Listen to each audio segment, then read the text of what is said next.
Pamätáte si ten pocit, keď ste sa poprvý raz stretli s inováciou, ktorá ovplyvnila celé generácie? Zažili ste ho pri prvom pripájaní sa na internet?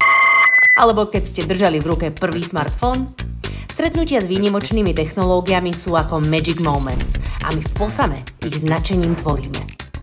Keď svet prechádzal na procesory Pentium, my sme prišli s informačným systémom pre slovenské elektrárne. Pamätáte si, ako ste krmili Tamagotchi? My sme vtedy pripravovali prvý digitálny rozpočtový systém pre ministerstvo financií. V čase, keď sa PlayStation 2 stala najrýchlejšie predávanou konzolou histórie, náš systém vám priniesol rýchle a jednoduché vybavenie poistných udalostí. A keď sa svet začínal elektronicky priateliť cez sociálne siete, my sme klientom Tatra banky umožnili elektronicky sa podpisovať. V dobe, keď si prvé smartfóny našli cestu do vašich rúk, my sme programovali prvé mobilné platby cez Viamo. Fenomén big data myslenia umožňuje rýchlo spracovať čoraz väčšie objemy dát.